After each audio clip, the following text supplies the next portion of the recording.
Halo Bapak Ibu guru hebat. Hari ini kita masuk ke pelatihan mandiri di platform Merdeka Mengajar untuk tema yang keempat ya dari modul atau topik project penguatan profil pelajar Pancasila. Hari ini kita masuk ke merancang modul project. Nah, kira-kira ada apa saja Bapak Ibu guru ya? Kita langsung saja untuk melihat di platformnya. Ya, di modul ini atau di bagian ini kita akan kembali melihat apa saja sih yang ada di dalamnya. Yang keempat ya, merancang modul project untuk SMP. Jadi ini kemarin yang sudah kita lalui ya. Kita kembali ke sini. Nah, di sini nanti kita akan disuguhkan beberapa materi. Ada tiga materi pokok. Yang pertama itu soal pemilihan elemen profil pelajar Pancasila. Nah, di sini sekali lagi dijelaskan dalam video ini. Nanti kita baiknya memang melihat dari awal sampai akhir. Di sini dijelaskan mengenai bagaimana sih alur dan prinsip pemilihan dimensi, elemen dan subelemen profil pelajar Pancasila dalam penerapan proyek penguatan profil pelajar Pancasila. Jadi nanti dalam video ini juga kita akan diminta untuk melihat alur penentuan kriteria pencapaian kompetensi murid dalam kegiatan proyeknya.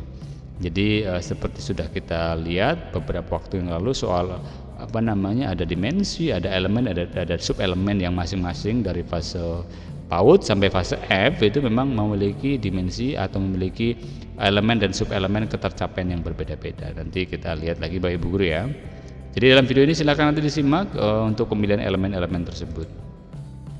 Kemudian di sini ada dokumen yang memang mengajak kita untuk bisa melihat bagaimana sih merancang modul project gitu ya. Jadi kita lihat dulu sebentar.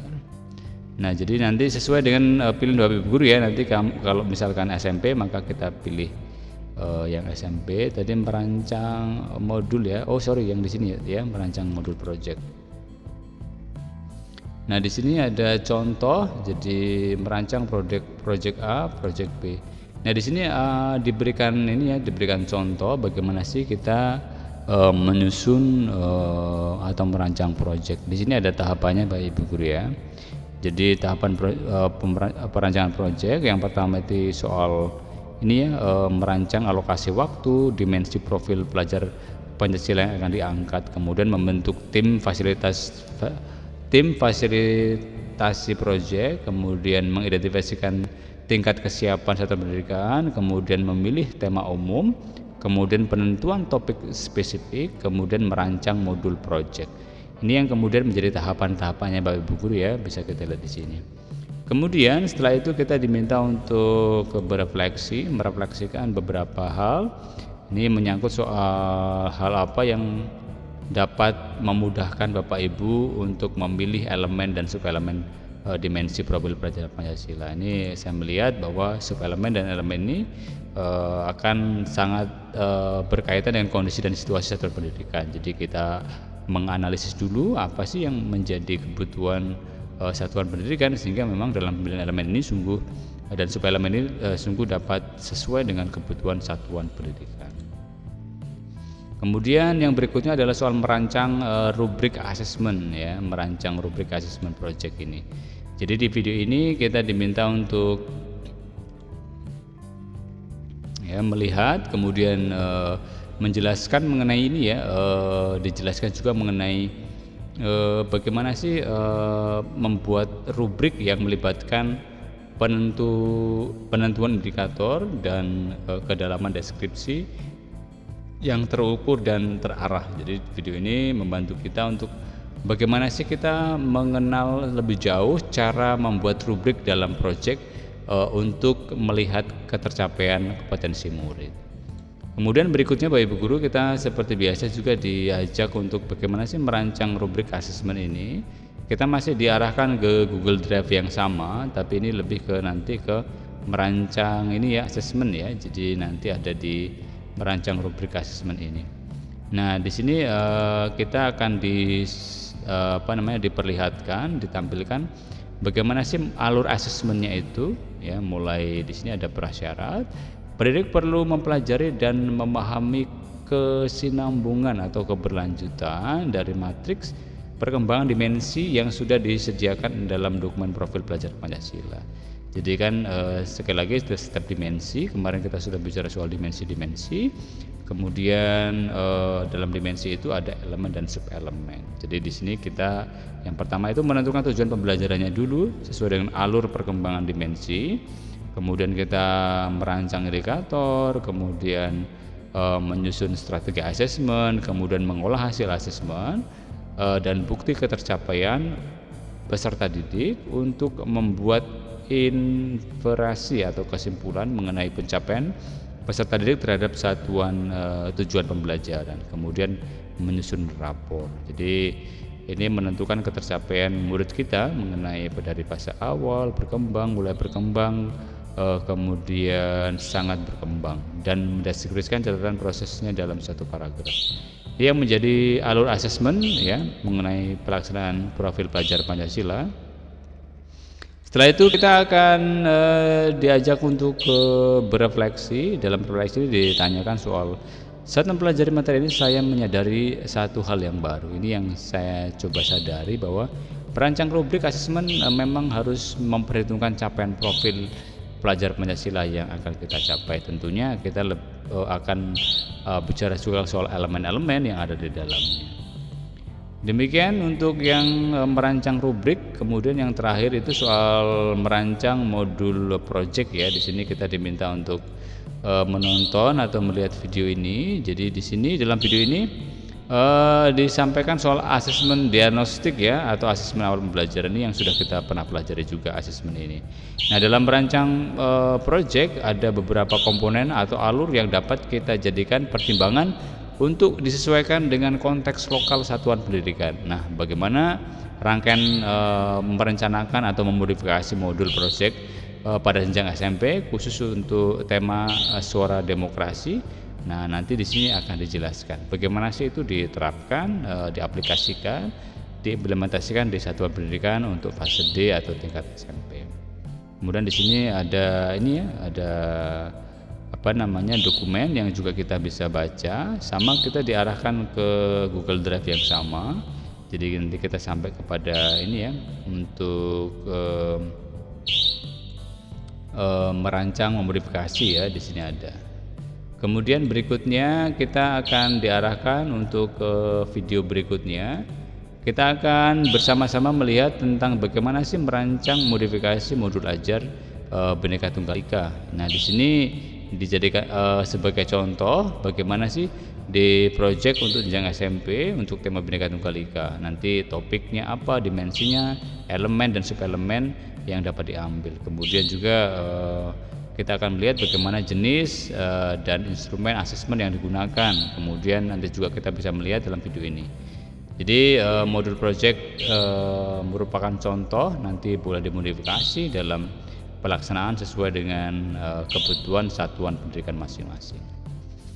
Kemudian kita diminta untuk berefleksi. Setelah memahami cara merancang modul project, apa yang akan saya lakukan? Pertama, akan berkolaborasi dengan guru untuk menyusun modul project profil pelajar Pancasila tentunya.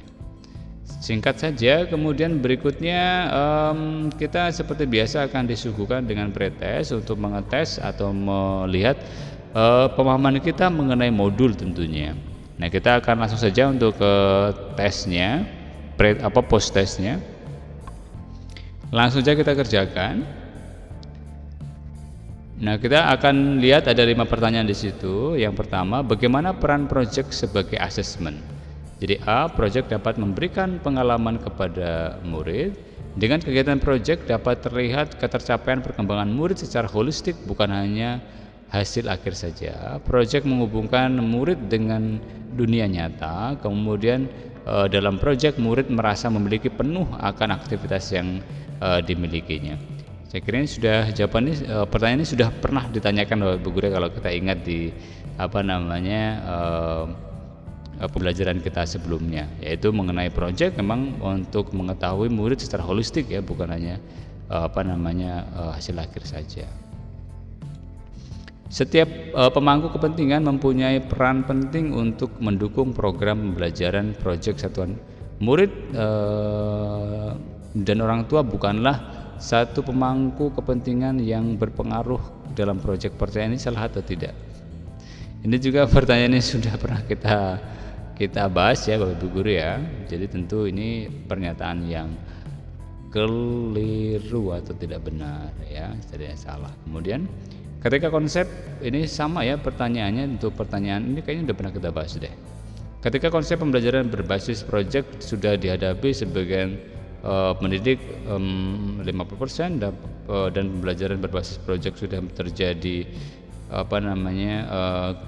kebiasaan sekolah tapi belum menjadi lintas disiplin ilmu, berada dalam tahapan manakah satuan pendidikan itu ya? Tahapan awal, tahapan berkembang, atau tahap lanjutan, tahap berbasis memilih tahapan, dapat bebas memilih tahapan. Tentu ini kita karena udah kita pernah kerjakan Bapak Ibu guru ya, jadi kita akan memilih yang B Bapak Ibu guru ya, tahap lanjutan.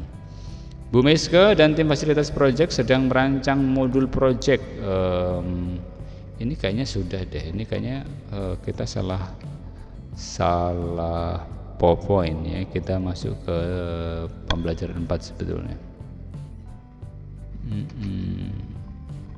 Mungkin ini atau sabar.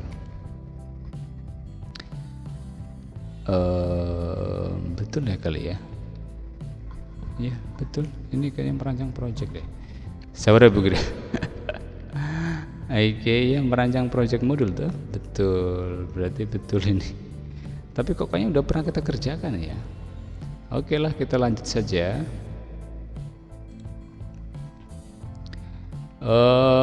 Ini tentunya kalau kita udah pernah mengerjakan akan sangat gampang ya Bapak Guru ya. Lanjut saja ya. Oke, ini jawaban yang B. Kemudian Bu Loli, nah ini tadi kita sudah bahas tentang ini. Jadi ini nanti jawabannya kita akan mencoba melihat yang ini ya, yang A ya. Jadi tadi jawaban yang A.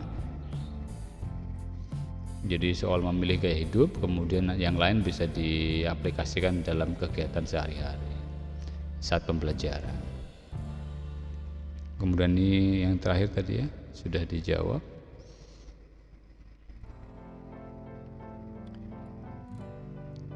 Oke, Bapak Ibu guru, selesai ya.